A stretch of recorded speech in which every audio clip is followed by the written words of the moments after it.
And hello and welcome to this episode of Five Alarm Task Force. I'm your host, Steve Green. Happy to be back with you. Happy to have you with us. And my guest today is, again, a wonderful benefit from social media and the podcast, and that is my good friend, Nic Higgins. Nic kind of founded me when I first came on social media in, I guess it was late 2015 to start promoting Cause and Origin. And he was there, and Joe and Andy and John Dixon and John Hayowick, who I had met, I was soon to meet, as a matter of fact. And they just kind of took me under their wing. And Nic had just launched, I think, the Firehouse Tribune. And that summer, and we just said, you know what, let's work with each other, and we've been doing that since. And he's gonna give you his bio, and then I'll embellish it a little bit with some other facts that I know. Go ahead, Nic. Like Steve was saying, my name is Nic Higgins. I'm a firefighter in New Jersey. Currently the training officer for my district. I'm in the fire service for 20 years. I'm a level 2 instructor in the state of New Jersey, as well as an advocate for an SFO and Firefighters Foundation in the state of New Jersey. Spoke at some conventions, spoke at Firehouse a few times, other state conferences across the country. Bunch of different podcasts, obviously, Five Alarm Task Force. Also been on Crew First Culture, Professional Brotherhood, and just recently been on FireX Talk. And it's a little bit about me. Played sports. That's my whole life. So a quick little bio on me. It wasn't just you played sports. You were a collegiate athlete, right? Yeah. Right. You're a collegiate athlete. Right. And, played, right, and also you're involved in martial arts as well. Yep. Well-rounded gentleman, and he also holds a BS in accounting from Keene University. And as we mentioned, he's the founder and contributor of the Firehouse Tribune website. Now, I guess actually you're the editor, right, or co-editor? Pretty much everything. Yeah, everything. Yeah, like me, I'm a custodian in here too. So everything. Have to do it all. Listen, before we get into the book, let's tell the viewers and listeners about the webinar that the Firehouse Tribune is scheduling. It has scheduled for the end of the month. So we start this. We're starting up this month a monthly web series called the Firehouse Kitchen Table. It's different guests each month. That'll be all through Zoom, just like we're doing right now. And the first one is going to be by Lieutenant Nick Baskerville of the Northern Career Fire Department down in Virginia. He's going to talk about his topic on mentorship and why it's important in the fire service. It's an hour-long Zoom. However, it's going to be like around a 45-minute topic by Nick with open discussions on anything you want to talk about for him. Throw it back at him, ask some questions, and talk about leadership, talk about mentorship. And we're trying to do one of these every month. We'll take December off due to holidays and everything else going on. But Nick's going to lead us off with some mentorship. And he's actually going to come back in February to do another one on leadership in the fire service. He's a great, well-rounded instructor, a great firefighter, tells tremendous stories, man. A guy can tell some stories and can capture an audience. So I highly recommend it. The tickets are $10.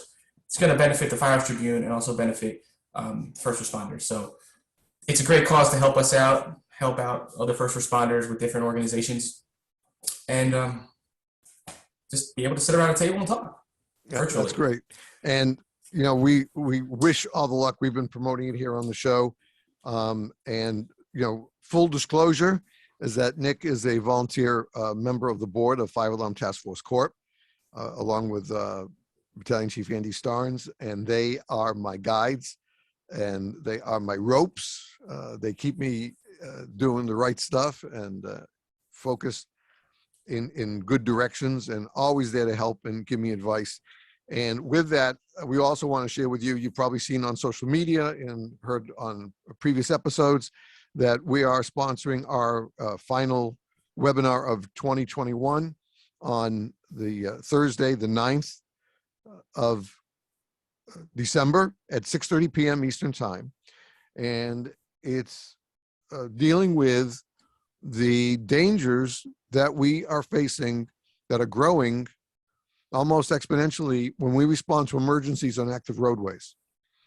The sad fact is that so far in 2021, we've lost over 40 first responders.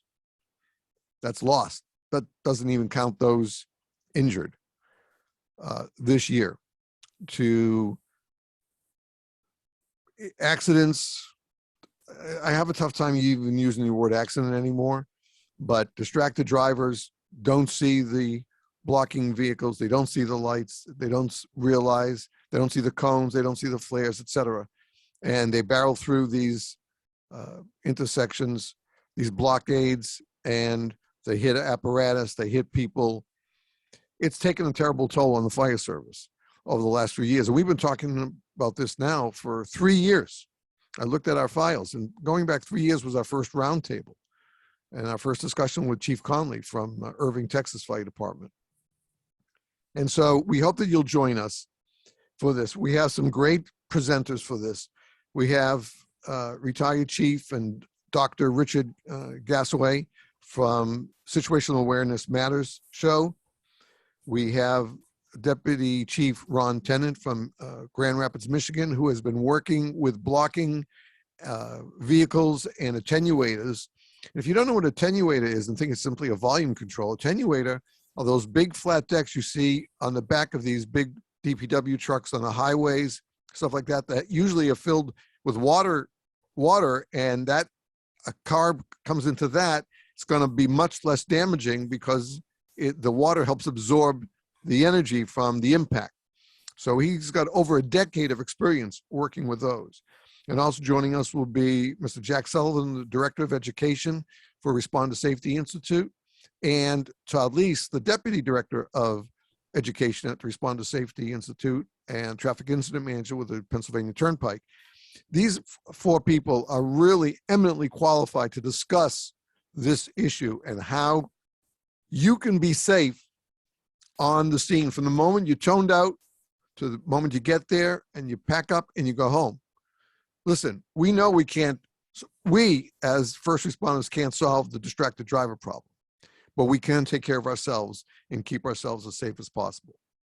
So if you'd like to pick up your ticket, you can go to B is like in boy, bit.ly / capital S, capital A, dash response, the word response, the number 2 to active roadways. Again, that's bit.ly / SA dash response to active roadways. If you have any problems, just go to our website at 5alarmtaskforcecorp.org and you can click right on the link there and it'll take you right to our friends to Eventbrite to purchase your ticket. Again, that's December 9th at 6:30 p.m. Yes, we will be having raffles. We will be giving a certificate once again from our good friends at LifeScan Wellness Centers for a free 3-hour intense physical. We'll be getting gifts from our good friend, Tonya Herbert at Responder Wipes. And yes, we'll even have some t-shirts available from 5 Alarm Task Force for you. So that's the 9th. So I asked Nic to come on the show for this podcast because, as some of you may know already, yesterday, the 22nd, was the release of Nic's book, The 5-Tool Firefighter. I haven't read the whole book as a casual reader yet, but Nic was kind enough to ask me to help with some of the editing. So if you notice any errors in that, you can probably blame them on me and not on Nic. He worked his ass off to put this together and do his research and get his facts straight. And let me tell you something. Yeah, I'm out more than longer most of you were in, but I wish I had this book. Well, maybe I'm not quite sure about the yoga part, but the rest of it, I wish I had this book when I was an active firefighter, because I was nothing more than a snot-nosed, belly-crawling nozzle jockey. And yet that book, this book, would have helped me and my buddy and my other firefighters in those 2 fire departments quite a bit with what the knowledge that he gives us. That if you don't really go to a conference, at least a regional conference or a national conference, some of that information you don't get. in just your local training, but Nic's book can make up for that. So Nic, let's tell the audience, where did it come from? Where did this idea for the 5 tool come from, and why it was so important for you? So it starts off with, like you said before, I played collegiate baseball. I was a collegiate athlete, and I ran track as well, and did martial arts. Pretty much the latter part of my life, I took up martial art. Latter part of my college life, I took up martial arts. So it's something I started later in life, but I played baseball since I was in diapers. That's all I played, baseball. Baseball and basketball really is what it was. And I just gravitated towards baseball. And I was sitting on the phone, one of my buddies who's a fireman, another town, but we grew up together. We grew up in high school together. I acknowledge him in the book. And we were just talking, the ins and outs of good firefighters or grumpy firefighters, and I started thinking, as a baseball player, I started looking at the 5 tool athlete, which is a predominantly a baseball term. It's different attributes of baseball that make you a well-rounded baseball player. And that's what the term is. If you have all 5 tools, you're well-rounded. You can do it all. You can hit, you can run, you can throw, you can field, and you can hit for power. Those are what you can do. I started looking at it and I said, well, what would be 5 areas of the fire service that would equal a well-rounded firefighter? We have a lot of other books out there on success. We have books on leadership. We have books on everything about the fire service. But if I was to say this guy over in this department, this woman in this department, she has it. She has an it factor. What is it? What makes someone a well-rounded firefighter? So I wrote down 5 things, put on some piece of papers, and so I'm just gonna start writing about it. But before I write about it, I don't want to sound like an idiot out there. Write something and comes out of nowhere. What's this guy talking about? So I took a survey. And I used the Firehouse Tribune as my platform to get the survey, because I wanted firefighters. I wanted first responders. I didn't just want anybody off the street on my personal page, but more on my professional page to show I'm gearing towards a certain industry, if you want to call it that. And I just went out and put my 5 down. But nobody knew what my 5 were. And I added 5 more. And I put it out there until I received 100 participants. I started thinking maybe do 200 to 300 like Family Feud, but I don't know how long that would take. I got 100 in like a week. So probably could have got another 100 or so. But I said, you know what, 100's good. I don't know any of these people. I don't know anything except what they clicked on as their 5. That's all I know, is that 100 people chose 5 different attributes. And it clearly says, what do you consider 5 attributes to be a well-rounded firefighter? Choose 5. So I compiled all the data. I started looking at it. And I really expected 1 or 2 not to be the same as me. And that was my goal, was to say I had 5. 1 or 2 are not going to be what I wrote. And I can write a chapter or so explaining why I chose one over the other. And I'll write about both, but I'll just choose why I chose, say, leadership over respect, for argument's sake. But after getting the results, it was the same as mine. Everything was exactly the same. So it actually made it easier. It made it a lot easier to write the book. Well, then I had to think about, how am I going to compile these into a format that makes the most sense? I'm not just going to write 5 random chapters, because it's 7 chapters in the book. 104 pages cover to cover, 90 pages or so of reading. But there has to be a method behind the madness. I can't just have 5 random attributes up there in each chapter. Every chapter has to tie in another chapter some way, somehow. So I started categorizing these 1 through 5. So chapter 2, after the intro, starts the first attribute and goes all the way to the 5th attribute. And then it closes out in a summary. And the summary is exactly what I'm telling you right now, how I came about doing this. Is really summing up on what I did. And then actually I have the survey in the last chapter. A little snippet I did in Excel to kind of show the numbers that were broken out. So I'm not making anything up. I didn't come up with these numbers off the top of my head. These are numbers that were given to me by SurveyMonkey. That's the place I used. So that's how I came about writing a book and come about the 5 attributes. And in the first chapter, I talk a little bit about my time as a ball player, but I don't really get too deep into it. I just talk about, well, I'm not a 5-tool athlete. I was a 3-tool athlete.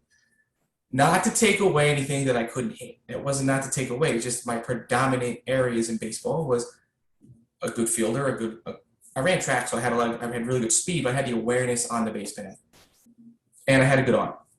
And I prided myself on having that defensive ability. But I can hit. I wasn't hitting home runs all the time. I was hitting a few. I had a couple.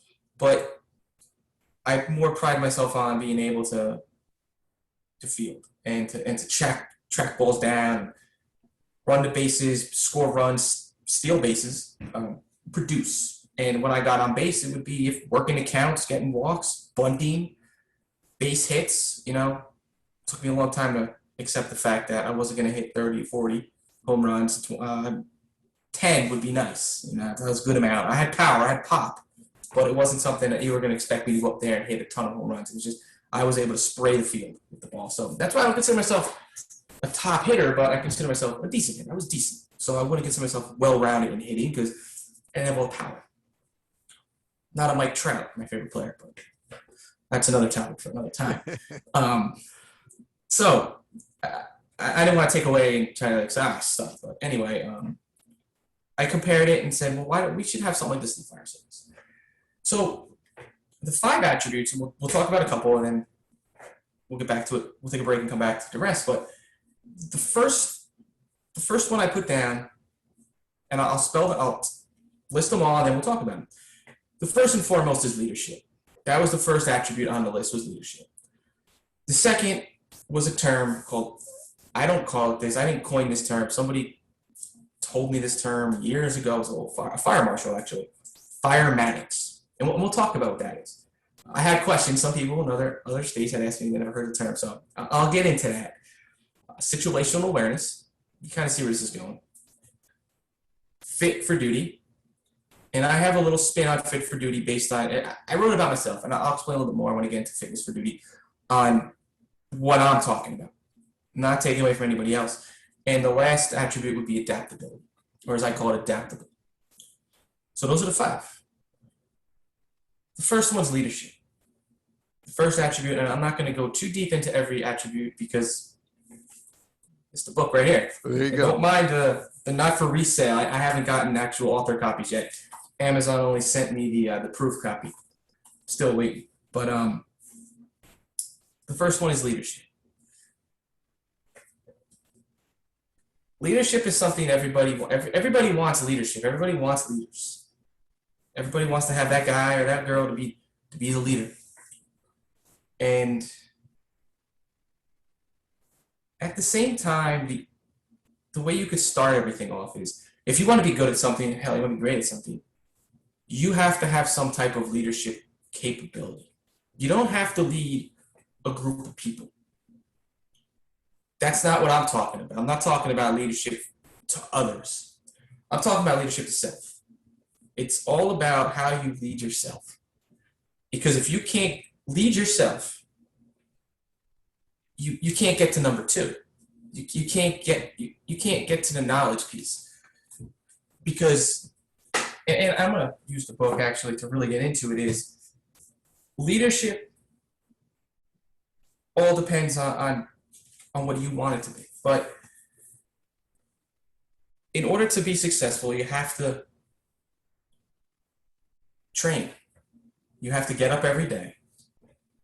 You have to work out, eat right, study, apply the stuff you're studying to hands-on training, and then also be able to apply those things into conceptual and into real life scenarios, and to be able to recognize those in real life. And then get up and do it all over again, and get proper sleep, and then get up and do it all over again. So it starts with having leadership of self. If you can't go in and lead yourself to tell yourself, in order for me to succeed in this job, I need to do X, Y, and Z. How could you go to somebody and do this and tell someone those same exact words? In order for you to be successful or be well-rounded or whatever, or get to that next level, that promotion, you need to do X, Y, and Z. In the short term, you could probably get away with it. You could probably tell people anything you want to let them believe that you're a good leader. But in the long term, if you don't live it, it's going to catch you. It's going to bite you in the ass. It's going to get you. And the worst thing you want to be labeled is someone who's faking it to make it. In order to be successful and to have a well-roundedness about yourself, you have to be able to lead yourself. You have to be able to get up every single day and do the things you don't want to do. Whether it's having your officer have you stretch hose off the engine until you stretch it right. They can tell you to do that, and you can just do it and go through the motions of doing it. But if you don't go in all the time with the mindset that by me doing this, I'm going to get better. By me doing this, I'm going to get better. I'm going to succeed at whatever my job is. I'm not leading myself. I'm just, and moaning and groaning about it and letting the other guys on the crew know, I don't want to do this. No one's going to want to, when you get to that next pinnacle, no one's going to want to work with you because you're going to be labeled as the person that just wants to go through the motions of the day and not better themselves. So when I talk about leadership, I specifically talk about self-leadership and why it's important to have self-leadership. However, the title of the chapter, put it up right now, is leadership. Although I do add a little bit more into this than leadership. I add the word discipline. After I talk about leadership and why it's so important to be a leader of self. And there's a quote out there, and it's predominantly used by, I'm not going to throw his name's in the book, and it's quoted in there by him, by a retired deputy chief in a department here in New Jersey. He says it all the time. He says it in his books. He says it on his podcast. He says it in his seminars and everywhere he goes. And the first time I heard him say it in a seminar, he explained it, and it stuck with me. I put it in the book. A leader of one could one day lead many. But if you can't lead one, you can never lead any. And he asked us what that one was. Everybody in the room, what does that one mean? And that one is you. If you cannot lead yourself, you can never lead anybody else. You can fake it. In the beginning, you can fake it. You can fake it all. But like we were saying, the long term, you don't have it. It will catch you. And I get into the next part of it, of leadership, because without discipline, leadership doesn't happen. Nothing else happens without the discipline piece. But you have to be able to lead yourself, but you need discipline. You need to have discipline to know that there's going to be days that suck. There's going to be days that are great. And there's going to be days where you need to have those hard conversations with yourself and you need to have a hard conversation with others. And I wrote a piece in chapter 2 called The Disciplined Firefighter. And what I'm talking about, disciplined firefighter is a firefighter that knows his job, that respects his job. Every degree of respect for the job. He comes in every day. I keep saying it, this firefighter is ready every day, from how they dress in the station to how they answer the calls, and how they work with the crew, their crew, how they, if they're an officer or not, how they have that relationship. But it's also how they work with other people, other crews around them, the service to the people that they're serving, and also what they do when nobody else is watching.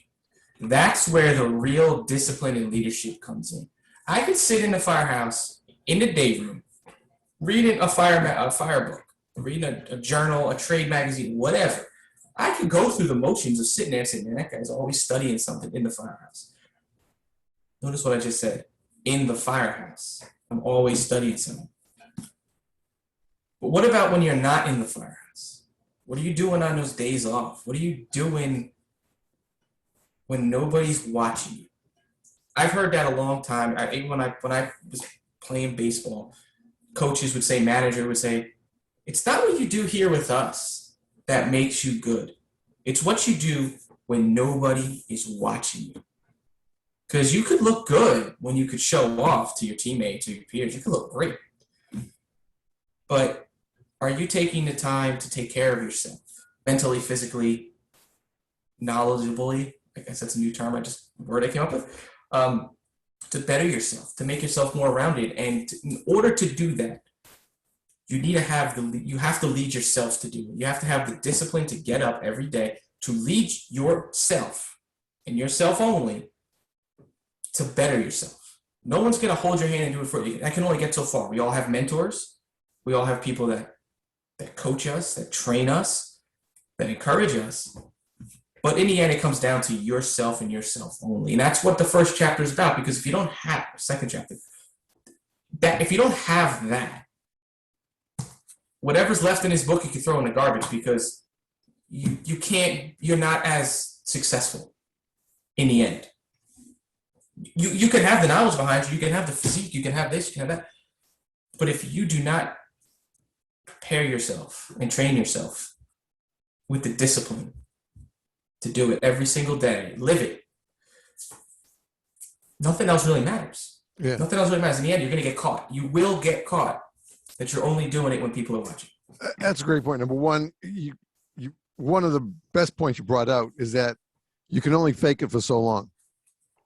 That's one of the natures of this business.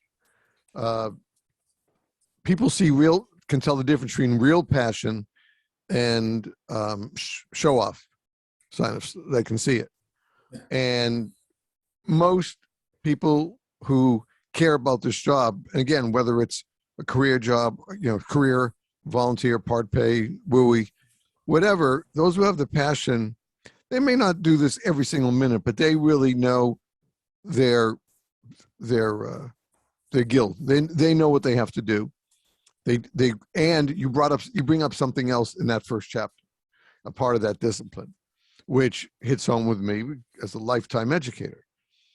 And it's funny because I remembered something this morning, and I was reading over some of the stuff for the interview, and I ran back to the October issue of Firehouse, to Chief Billy Goldfeder's Close Calls, as he introduced this call in Montgomery County, right outside of Cincinnati. And I know that area because I lived in Cincinnati for a year.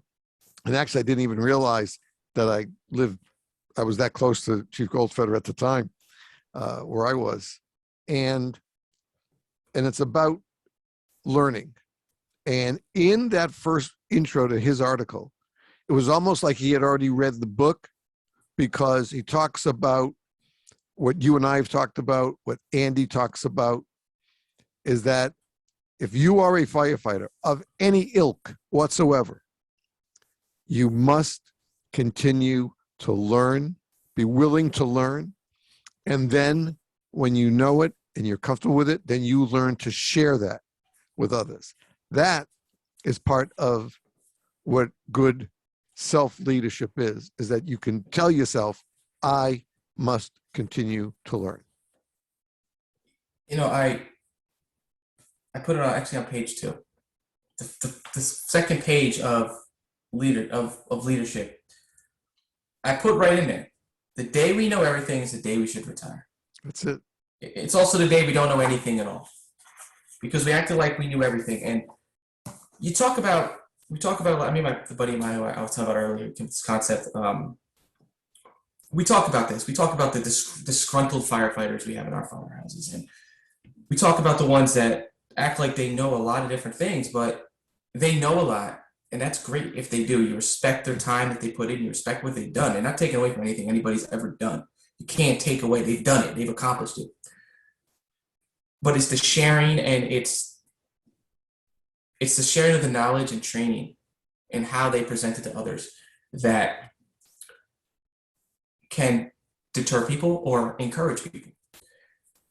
So in this chapter, the one thing I really wanted to highlight was I didn't act like I know everything, or that I'm perfect and I'm a great leader and I have perfect discipline, because I don't at all. There's days I get up, I'm like, man, I gotta do what today? I don't want to do that.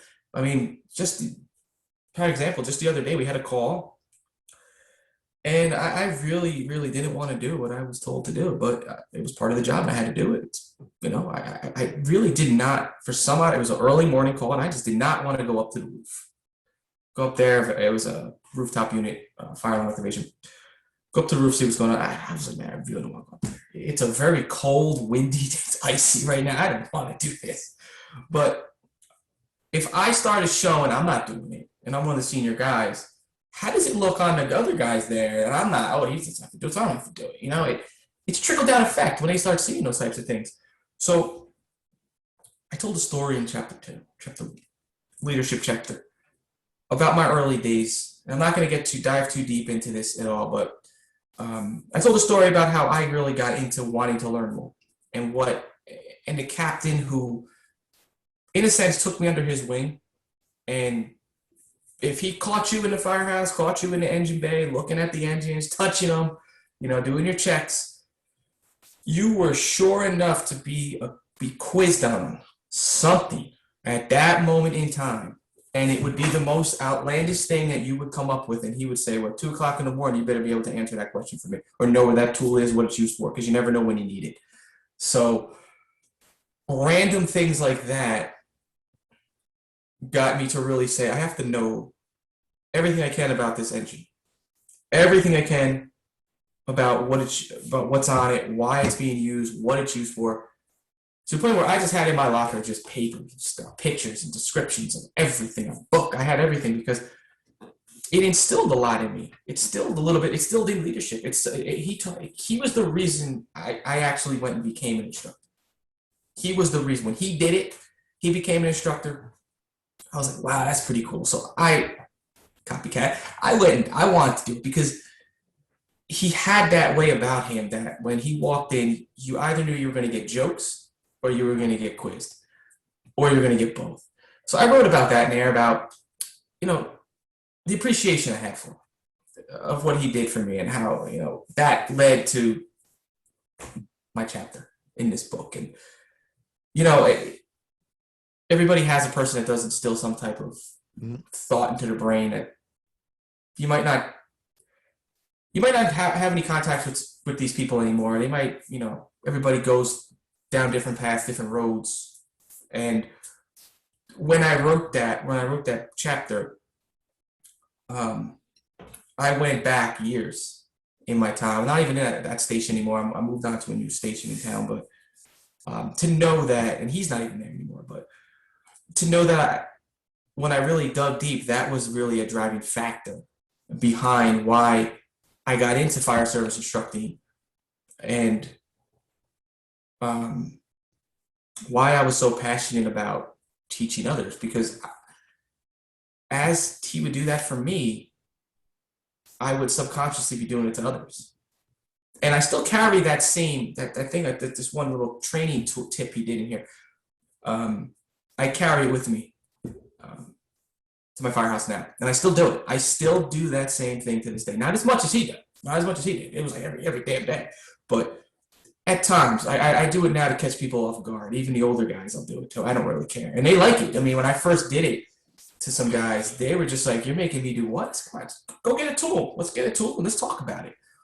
So it was like a kitchen table talk about tools, but it showed discipline in leadership. I self-leadership. I taught myself when I transitioned to learn the apparatus. I had to, but the discipline to take a lot of stuff that I've learned and encountered over my years and bring it in and share it with others. And that's what leadership and discipline is about. Is also about is sharing the wealth as well. So, in a nutshell, is kind of what the leadership chapter is about. The next chapter, I get really into the fire service. I get really into this term, like I said, not coined by me. I was asked that already on another podcast, but it's not coined by me. It's I just heard people talk about it around here, and I called someone up and said, "Does that term make sense?" Yeah. They spit back exactly what I wrote down. So I was like, okay, good. I'm not making up terminologies here. If I did, cool. firematics. So I didn't know and then I look back on it, that was the second one. It was also the second highest one on the list of surveys. The reason I have this number 2 is just because what I said for number 1. You have to be able to pick yourself up. You have to go back and read leadership. Read leadership and discipline, because if you don't have that, having those deep conversations and those deep dives into firematics doesn't happen. You're just going to skim the surface. This book does. This book doesn't go deep. We'll talk more later. But it doesn't dive too deep. I'm giving an overview of firefighting.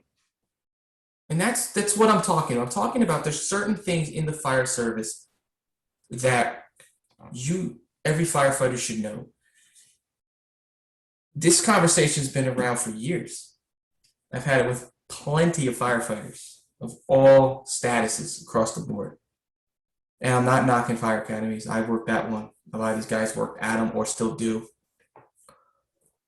You don't learn a lot about fire behavior, building construction, and all the areas of firematics in the fire academy. You do not. I mean, the chapter we learned about raising a ladder is like this one. We spent about this much time talking about raising ladders, climbing ladders, getting comfortable on ladders. And we have like a 3-hour conversation on fire behavior and building construction together.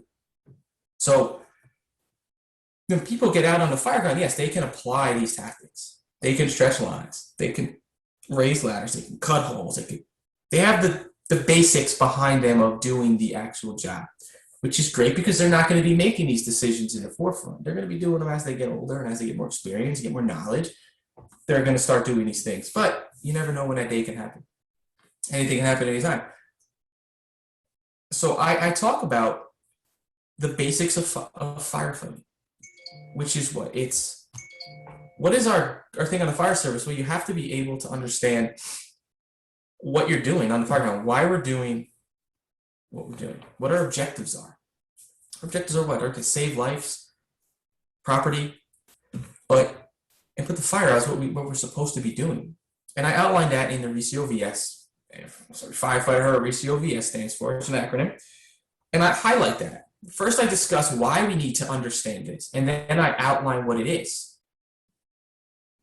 From that, I talk about, well, yes, you have rescues, you have forcible entries, you have confinement, you have extinguishment, ventilation, salvage, overhaul. And I probably missed a letter somewhere without even seeing. I'm doing this without even looking at the letters. But you have those, and that's great. Oh, great, I just told you, RECOVS, I understand now. I just know the acronym. I know what the definitions are. That's great. But how do you apply that? How do you apply that into firefighting? So what I did was I started going deeper.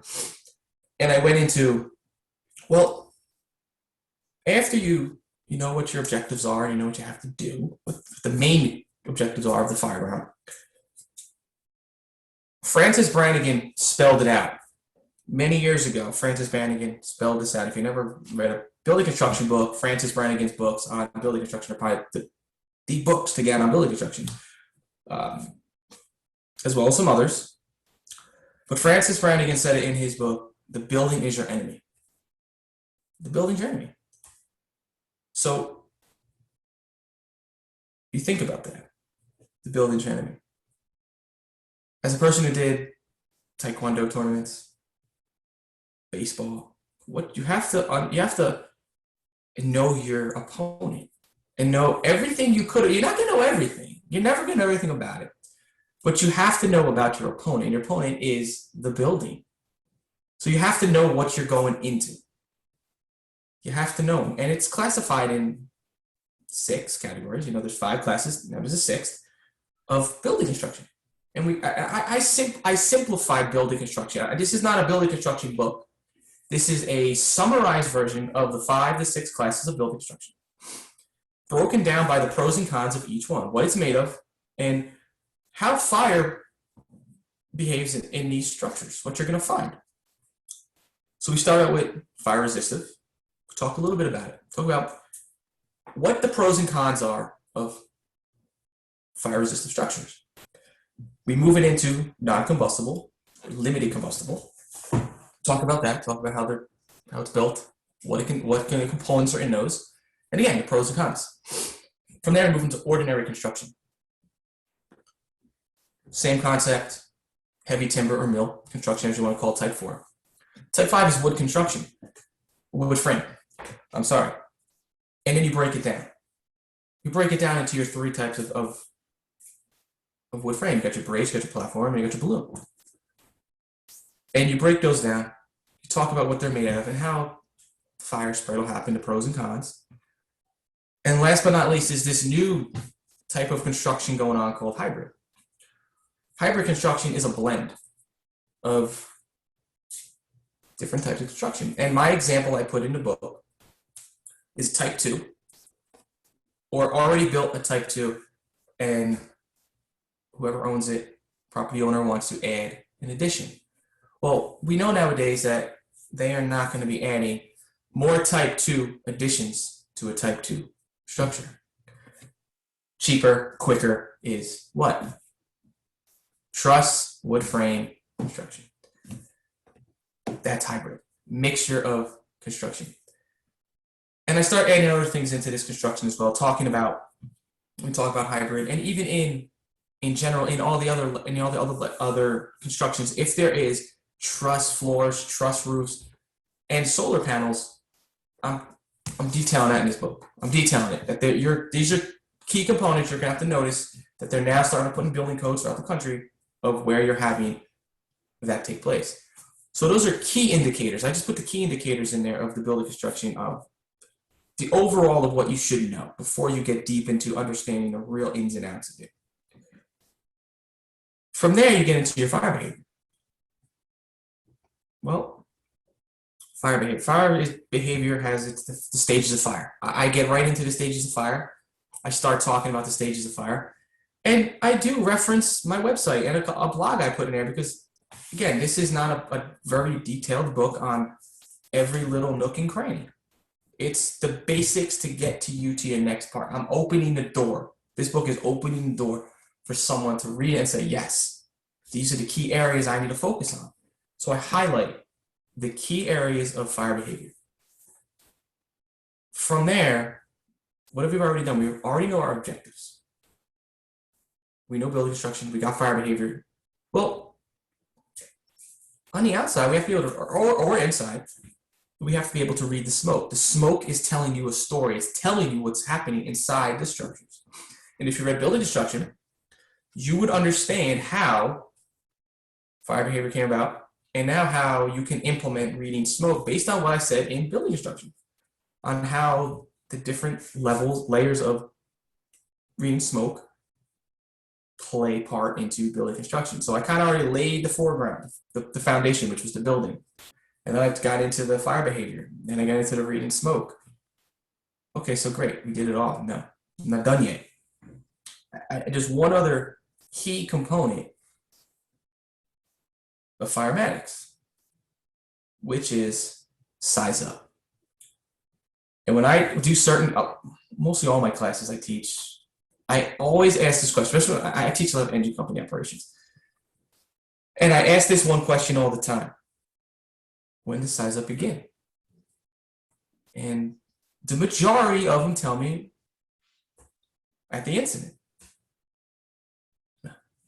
It's not, that's when your on scene incident size up begins. But your initial size up, your first and foremost starts when? In your pre-plan. Your pre-plan stage, hell, if you didn't get to that pre-plan stage, you didn't have time to, you can do it if your department does inspections. There's a good time to pre-plan.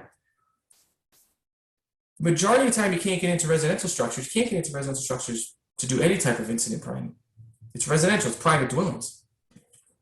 Fire alarm activations are another good time to start sizing up these structures. Residential activated fire alarms, or even commercial fire alarm, false alarms, activations. Going in there, food on the stove, accidental through dust, maybe someone servicing the system, forgot to notify dispatch, central station, it's going off. So, it's a good time to go in there. Not just find out where to go, look at the panel, know where this thing is going off, but to seriously look around at a structure that is not impeded by smoke or fire or any damage. It's clear as day. And you could see the windows. You could see if there's anything in the room. Well, if I'm in this room, how far am I away from my ingress that I came in from? Where's my egresses around? Take mental notes. Some guys on my department carry notepads and they jot things down. And they draw it out. We draw things out. And we talk about it. So you start out with your pre-plan. You sizing up your opponent without him even knowing about it, because you're doing it while you're just walking around for any type of inspection, fire alarm activation, maybe just going to pick up some stuff, some groceries or whatever. You want to stop off and get something to eat. You're sizing it up.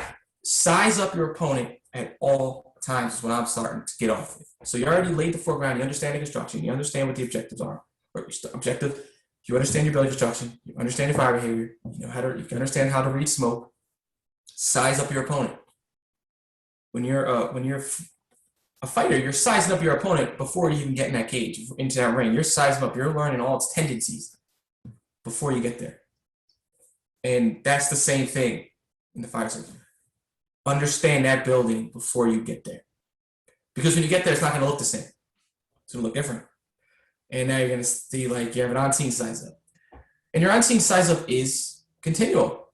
You're continually sizing up, and I talk about that. Continually sizing up that structure when you arrive and when during that. There's all different size ups. You're going to have interior size up, exterior size, 360s continually happening. Because like a car, when you stabilize a vehicle for extrication, it's a continual stabilization. The car, every time you make a move on a car, you remove something, a windshield, a door, any type of cut, you're unstabilizing that car against. You always need to have a stabilization team in place.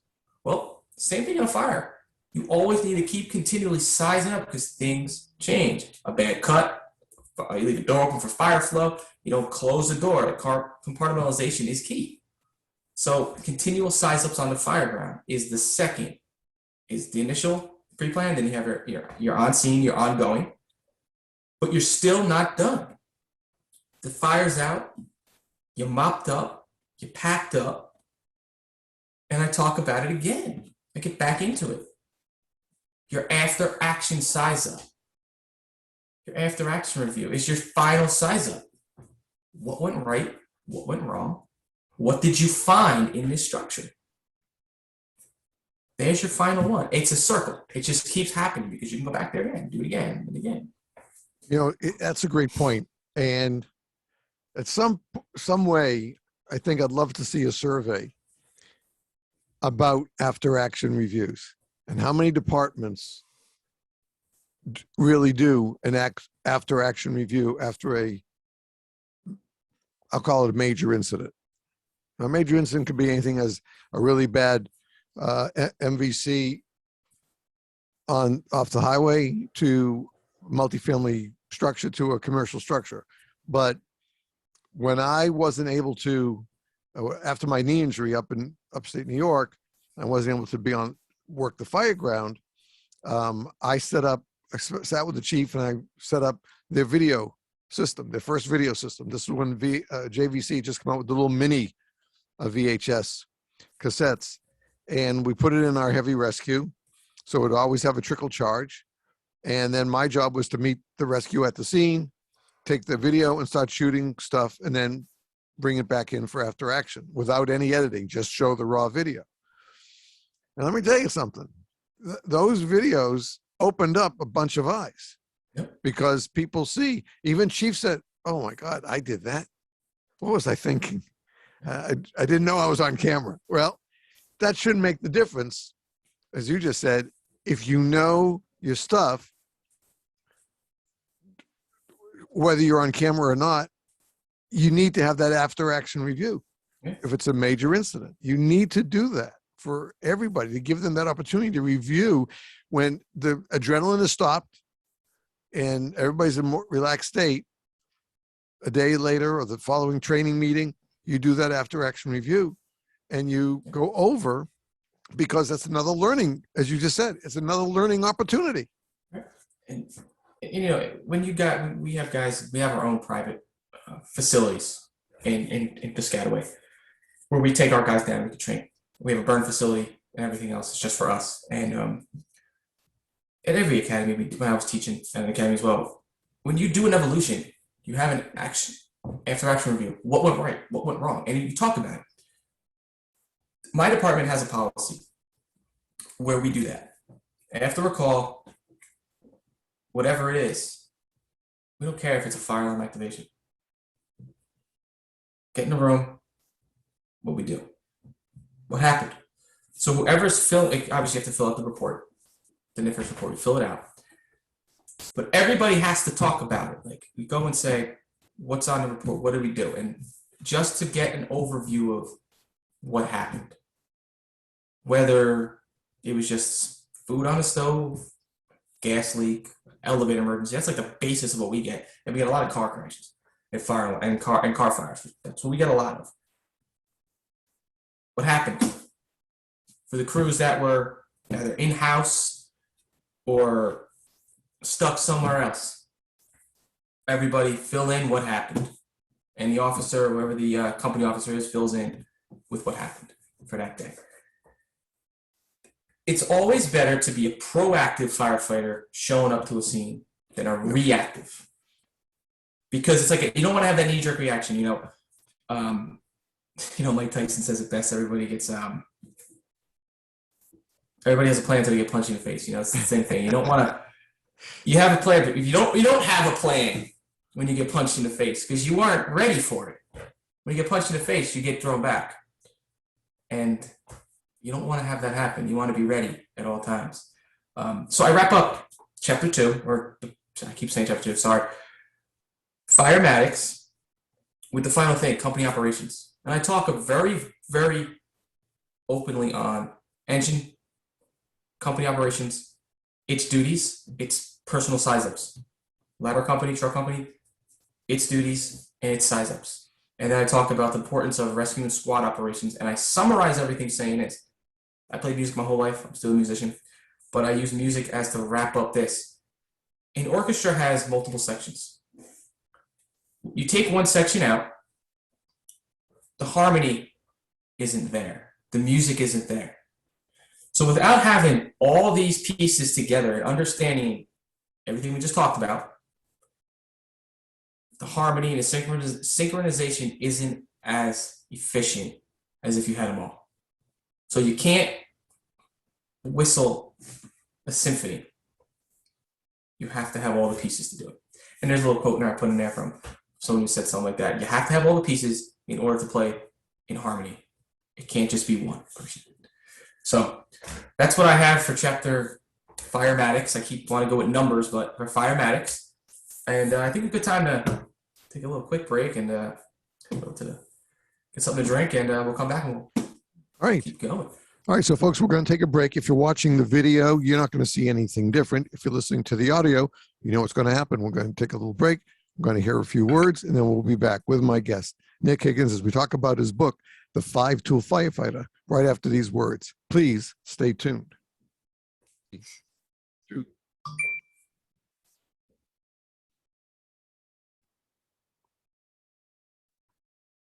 And welcome back to this episode of Five Alarm Task Force with my good friend, Nic Higgins. He is the co-founder and now the editor of the Firehouse Tribune.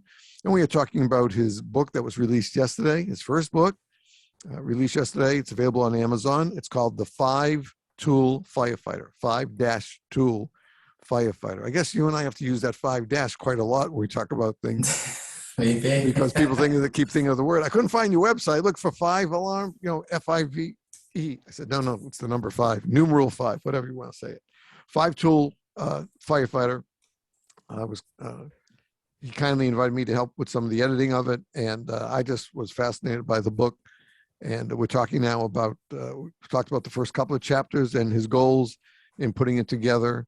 And if there's an underlying theme, and those of you who are regular listeners to the podcast or watching the videos since April 2020, you know that the part of the underlying theme really of this podcast is education.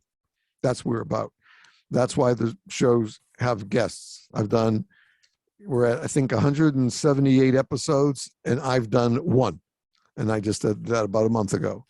And that was my story of how somebody else's injury, somebody else accidentally caused an injury to me that took my career away in the volunteer fire service when it didn't have to have happened at all.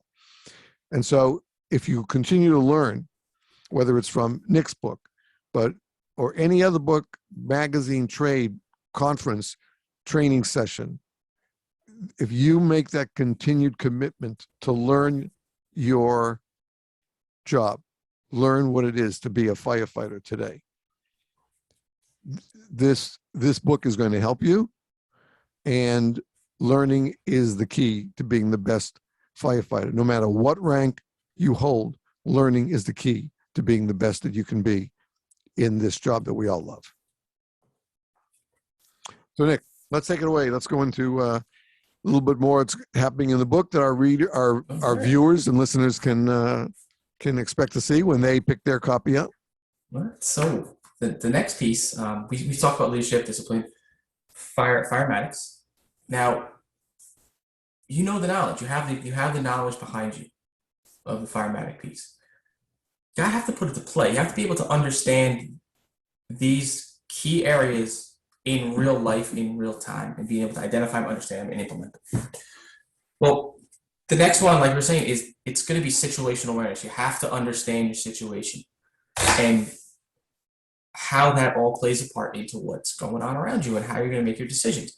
So I wrote in here, what exactly is situational awareness? It's the way you, it's defined as being aware of what is going on around you based on where you are compared to where you should be. It's also the ability to recognize any threats to health and safety. Situational awareness. This is key. Now, there are some tremendous books out there on situational awareness of all kinds. This is probably one of the most important things you're ever going to have to do as a firefighter is be situationally aware of all threats, of all scenes, everything that's around you. Perception, prediction, and understanding are the three key areas. And I talk about them in the book. I'm not going to go too deep on that right now, but I talk about them. And understanding what that is with respect to situational awareness before, during, and after an event or an incident, because it all plays a part into it all. But what I really try to hone in on this one is, in order to be situational aware, you have to know your job. You have to know your job, whatever it is. A nozzleman, a backup man, a hydrant man, a chauffeur, a company officer, a safety officer, a vent man, a search and rescue team, forcible entry. It does not, I can go, list can go on and on and on. But you have to know that job to a T to be situational aware. You have to know your job in order to be situational. If you don't know your job, you can't be situational aware because you don't know the stuff we just talked about. You missed firematics. You missed that whole area. You missed the company operations. You missed what you're supposed to do on the fire ground because you just went with the flow. If you're stretching a hose line, you're not the nozzle man, but you're the backup man. You're just in there catching heat, eating smoke. Well, you don't know the situation. You don't actually know your job, and you don't know the firematics behind why you're in there, what you're supposed to be in there for. Well, I decided, instead of going into all these definitions about situational awareness, I talk very high level, talk about it very quickly about situational awareness, why situational awareness is important. I give some examples of situational awareness, and I talk about it in different ways, in different lights, with a story.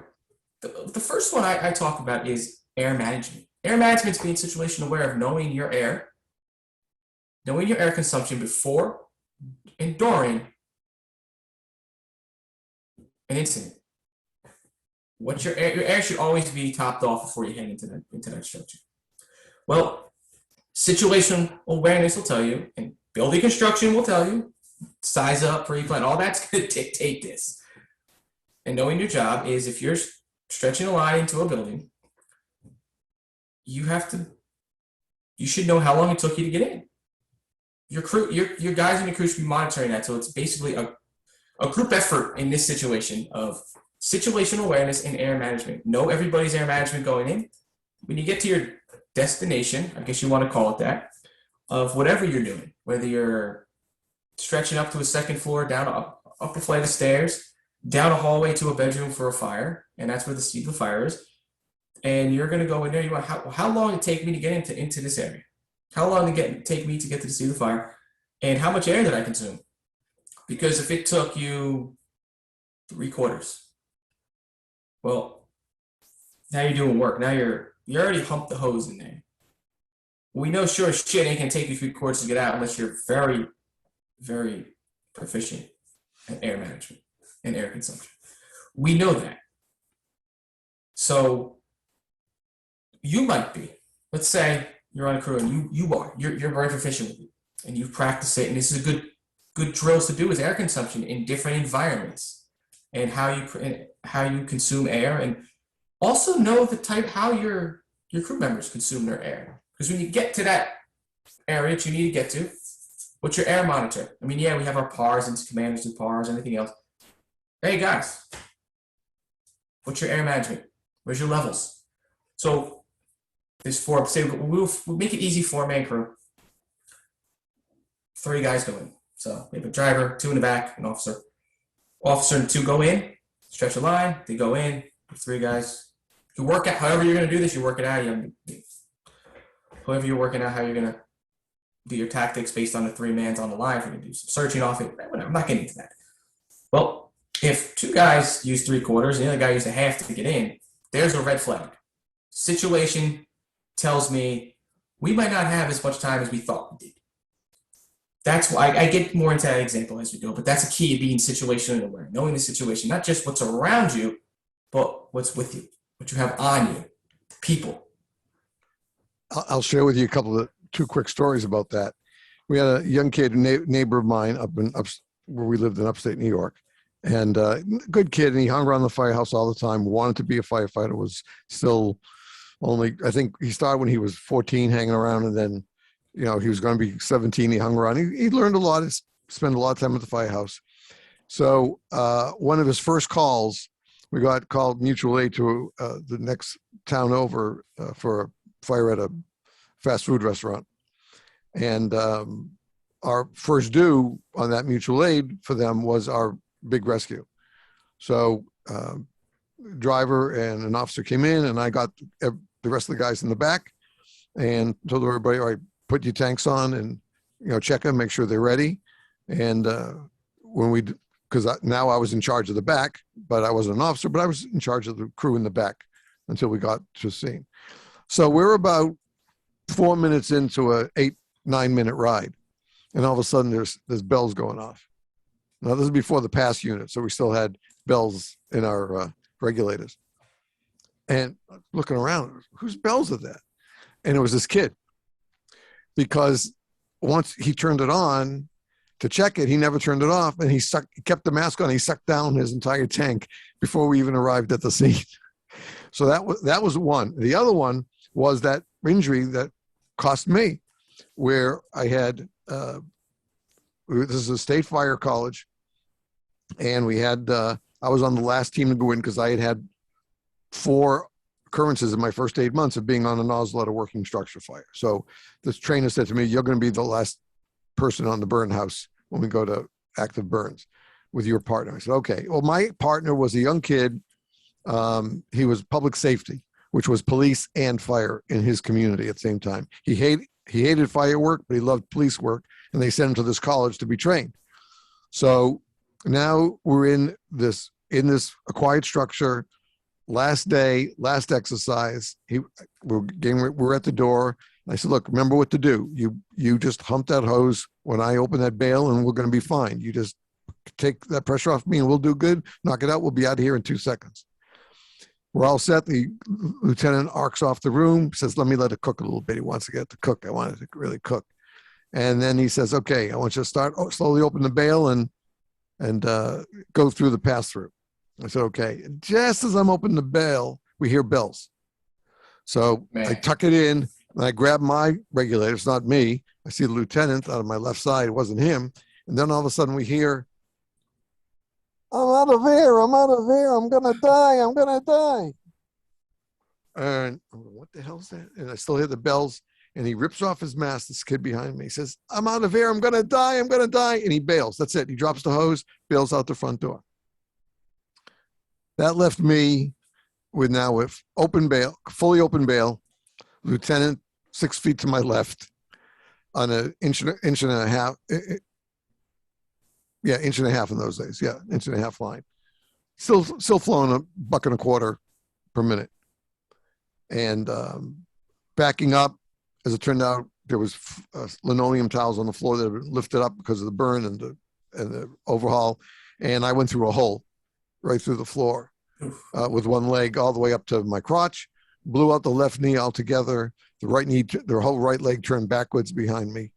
And what we now know is that back then our tanks and our frames were all pure steel. They didn't have aluminum. Okay. So as my back hit the back of the hole, which I couldn't fit down because only my leg fit in there, that tank, the pressure of that tank and that frame struck me at my back at L4, L5. We've been able to now determine that going backwards in history. And that was the accident that didn't have to happen. But this kid never, even when I got out of the building and, fell down try to go down the steps and fell ass over teacups, and EMS started attending to me and packaging me up to take me to the hospital.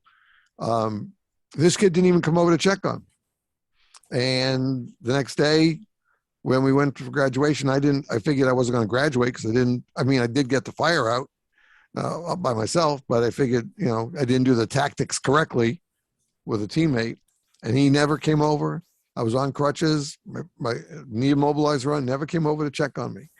And that's because he was in the class. I had already learned my mask at my department, but I went to mask school again in this class when we did the classroom work, and he was there, and we learned about what the bells meant.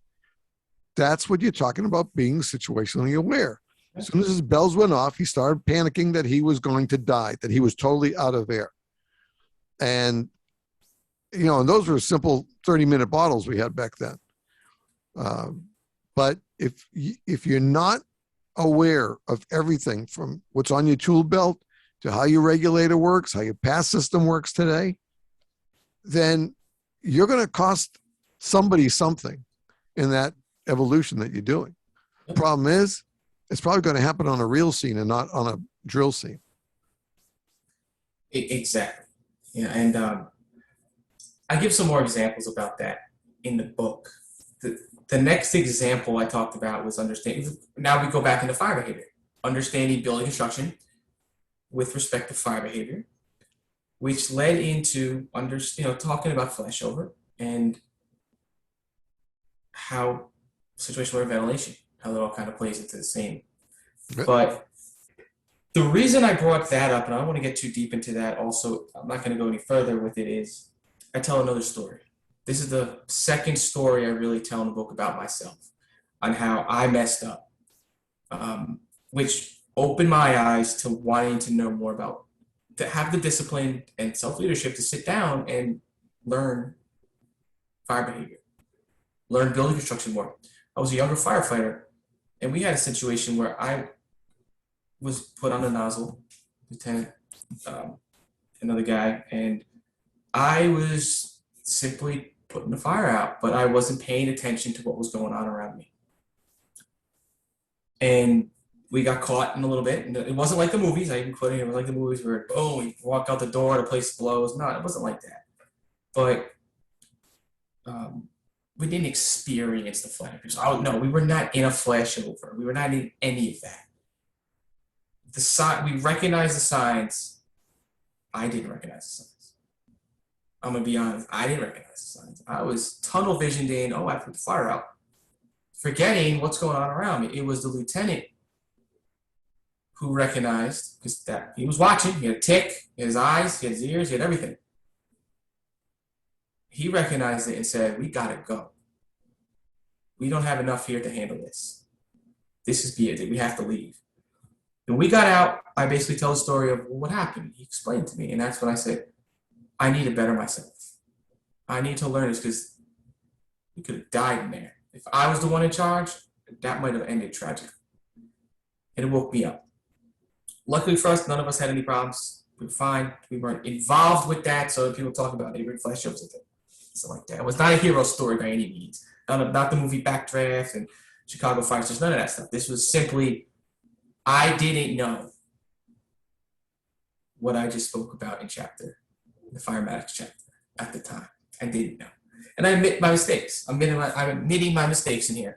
And I close it out by using, if no one's ever heard of him, the guy who started Situational Awareness, which is Sun Tzu, Art of War.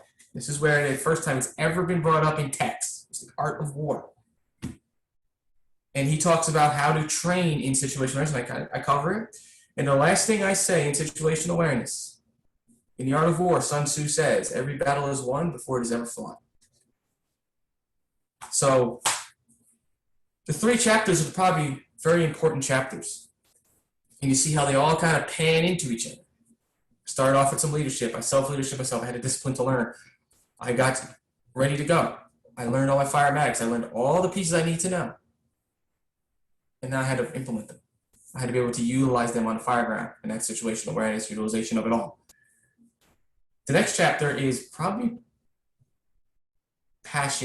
my passion piece. This is where the stuff I love to talk about. So I am a nutrition coach, a battle ropes instructor, kettlebell instructor. I was a personal trainer. I didn't renew my cert after so many years. I stopped renewing it, but I was a personal trainer at one point. Worked in the gym. Fitness and fitness for duty. And I'm not here to take away from anybody's stuff. Believe me, this book is not to say I'm better than the guys that wrote Functional Fitness or Aaron Zamzat, any of those guys. I'm not taking away from these guys. I'm not trying to be on there. Well, I'm not trying to get in there. I'm trying to talk about the stuff that worked for me. This is the part where I'm talking about.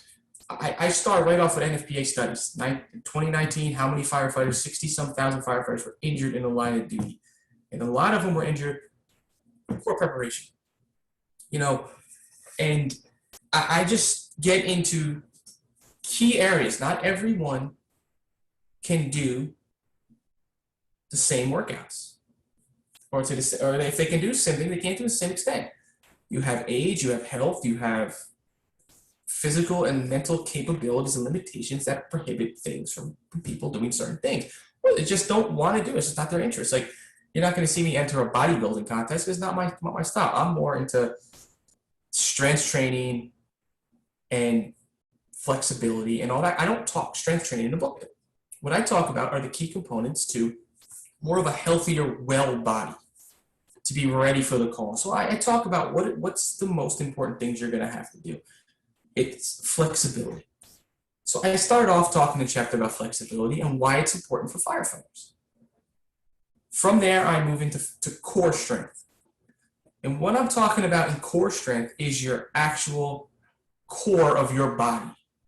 Your obliques, your abdominals, that area of your body, the core.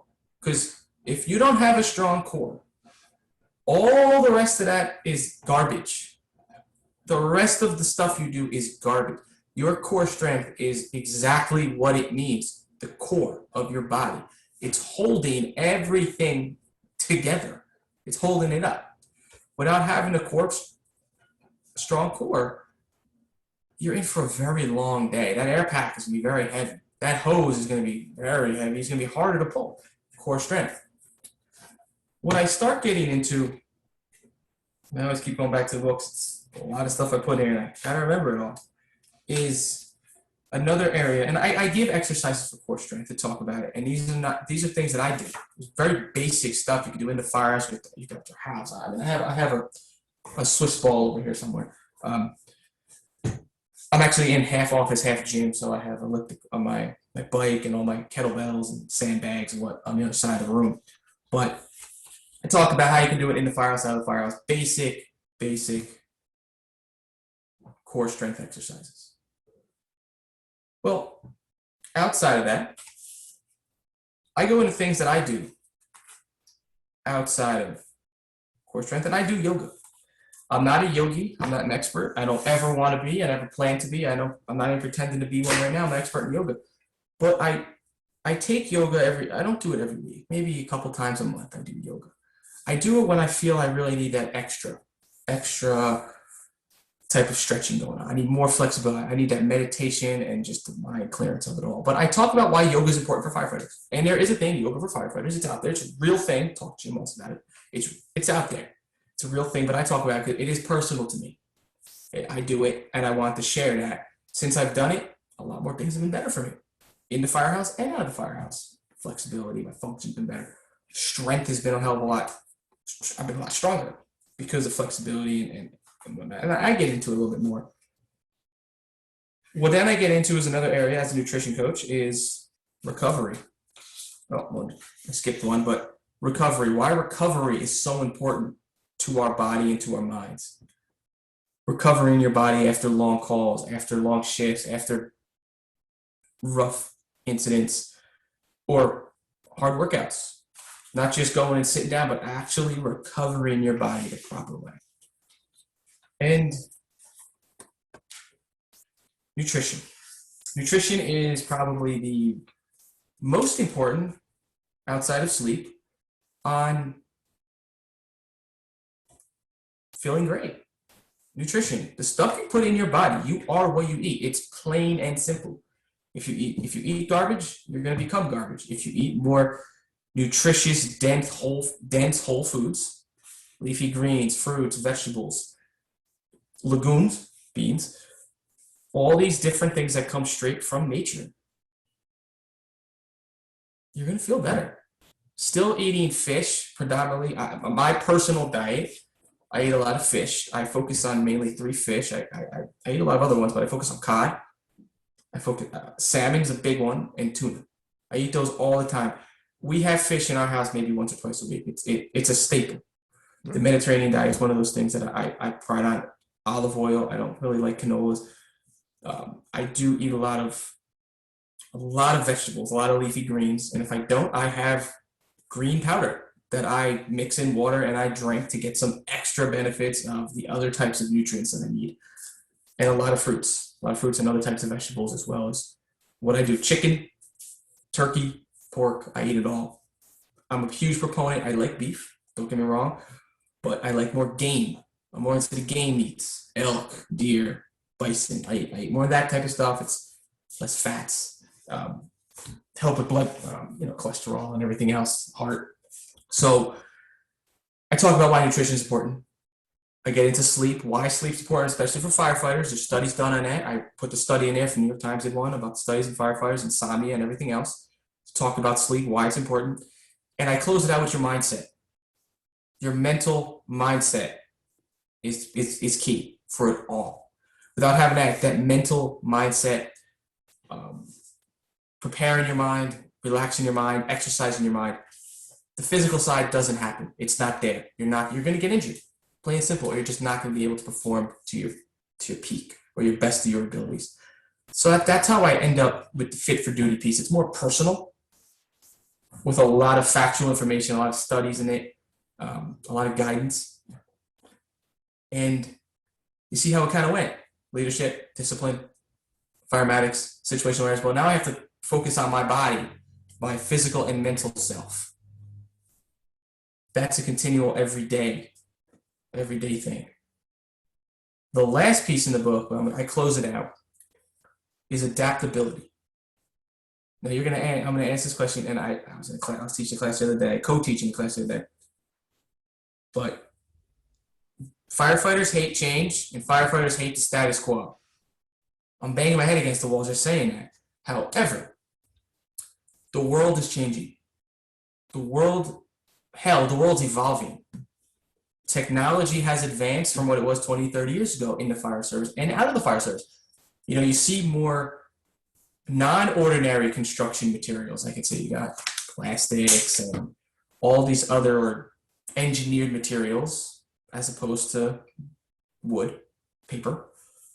And you see how that's changing the fire service. See how that's changing how fire is behaving. It's not changing how fire burns. It's not changing anything like that. It's changing how quickly things change on a fire scene, how the buildings have evolved over the years, and how the mindset of a firefighter from 20 years ago says, we did it this way, we're going to continue to do it this way. Yes, you can still continually, you still have to open the door, go in, but you still have to understand that the factors around you have evolved. You have to keep up with that technology, keep up with the training, keep up to date with what's really going on, and being adaptable to the world and not getting stuck in 1999 firefighting, which you still have to do certain things, they're the same. But how you approach it and how you adapt to not just firefighting, but how you adapt to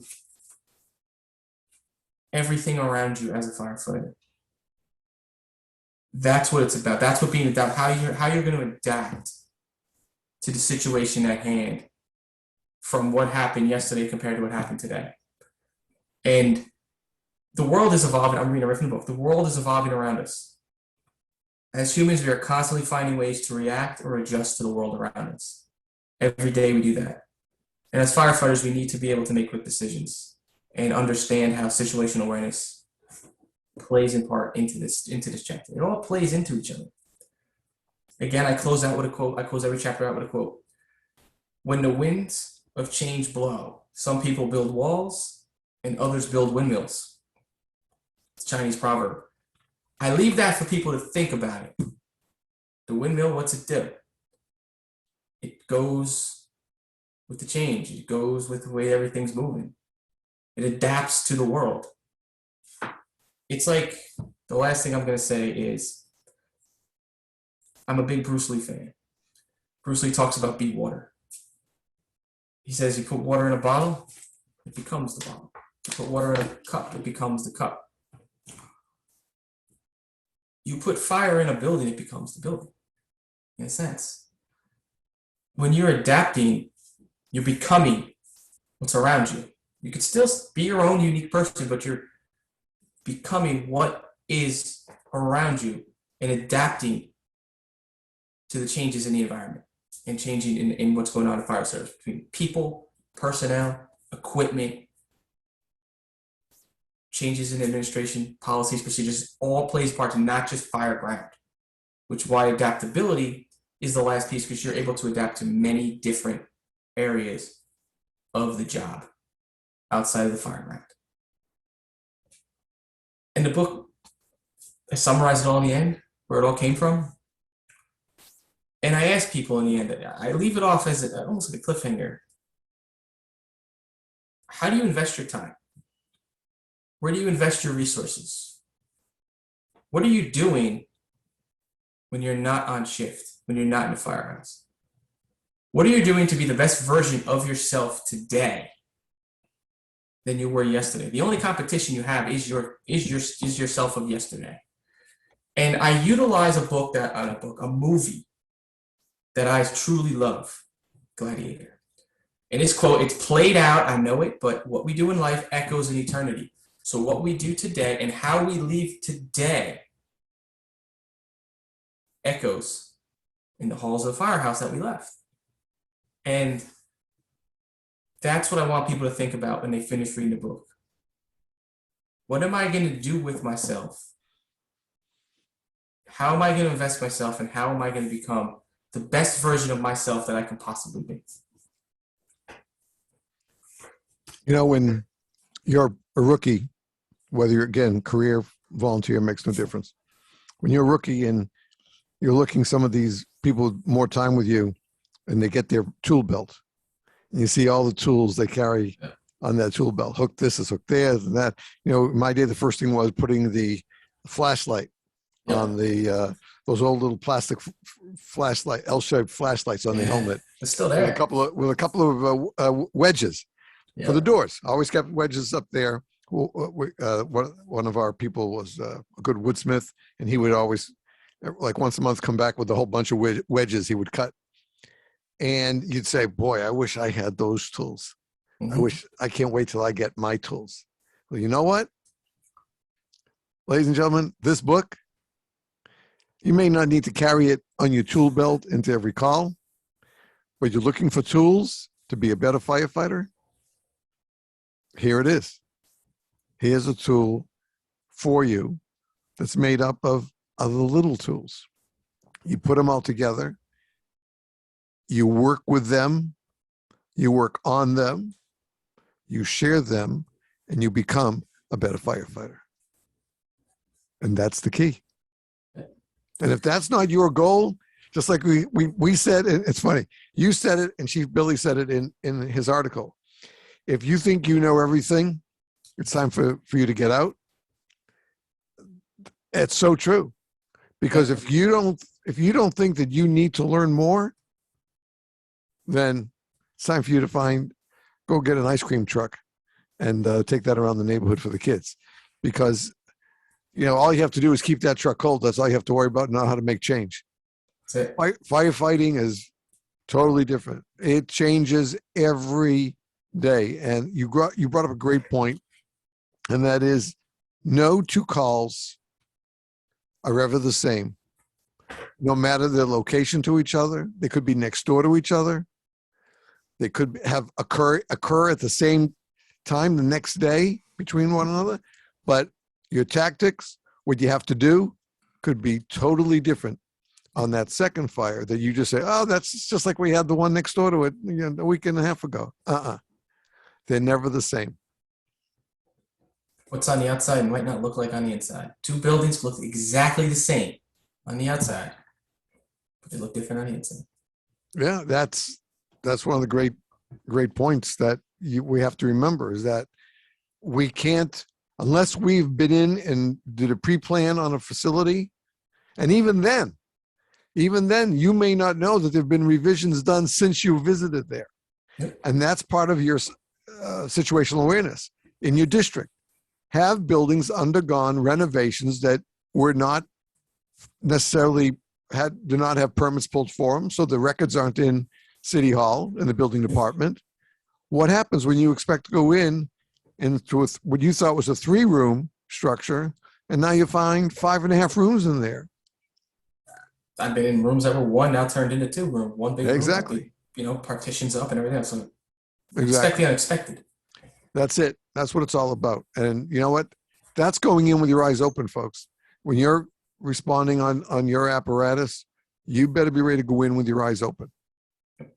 That's what's important. Yeah. Well, Nic, I wish you all the luck with this book. It is Thank a you. great book. I mean, luckily I've been able to read the whole thing through the editing process. I saw the passion you poured into it. It's so valuable, and yet it's an easy read. It's not, you're not talking about building dimensions. You're not talking about how to calculate the cubic footage of this, that, or another thing. You're just saying, listen, this is a building. We've done a pre-plan. We know what we're supposed to do. We'll be ready to do that, but we also have to be ready for the unexpected. Yep. And that's what it's all about. Having those 5 tools actually it's the 6th, because you make up the 6th tool. You have all your 5 ideas in the book, but it's the individual who actually makes up the 6th, the basis that hold all those tools like a Swiss Army knife, and you have to be willing to carry the tools with you to do the best job you can. And that's what it's all about. So it's available now on Amazon. Just look for the 5-Tool Firefighter. And it's available both in paperback and on a electronic Kindle edition. I urge you to read it. I think there's everything to gain from reading this book if you're a firefighter. And I really don't care if you're a probie. I don't care if you're still in the academy. I don't care if you got 10 or 20 years on. If you're still on the job, you're going to learn from this book. There's no doubt about it. No doubt about it. So to my friend Nic, great to finally have you back. It's been quite a while since we started down this road, almost together, and play such an important part in the corporation and helping me with the podcast and with everything that we do together. And I sincerely really appreciate it. And we're still looking forward now that kind of things are started to calm down a little bit, but now we have a few little jumps here and there. But waiting for that time where we can all travel and be together and see each other. Yeah, And meet each absolutely. other in the flesh, not just through Zoom. Zoom gets kind of tiring Yeah. to meet people, but as I Oh said at the yeah. beginning, I've made a lot of friends thanks to Zoom with this podcast. So it's to me, it's worth the investment to do so that I get to meet some great people in this fire service from all over the country and in North America. To be honest, up in Canada too, some great people have been on the show, and we have a couple more. Hopefully, we can be on soon. And that's the whole purpose, as we said at the beginning. This podcast is to help people learn more about this job that we love, and to be better at it and to be safer at it. Sure. That's what we're all about.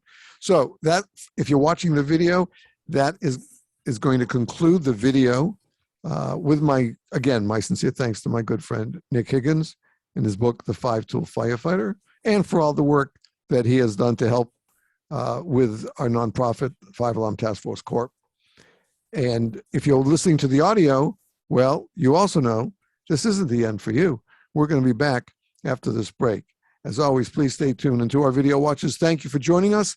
We will be back with a new episode next week when my guest will be former Deputy Chief, I believe, Steve Prisborowski, and he'll be with us next week. And we have some good shows coming up as well as we get to the holiday season. I've already started working on the final newsletter for this year, and we'll get that out to all our subscribers very soon. But to all of you, we want to take this moment to wish you and yours a very safe and happy Thanksgiving holiday.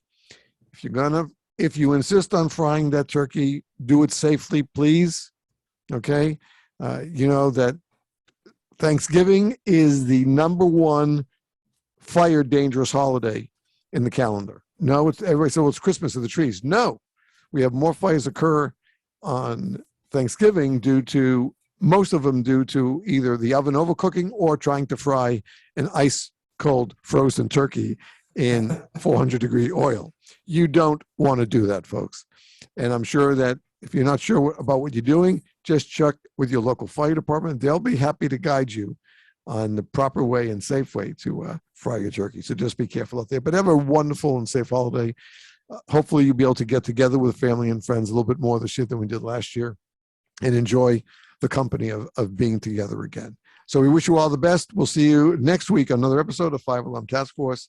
For those of you who are listening, we'll be right back right after these words. Please stay tuned.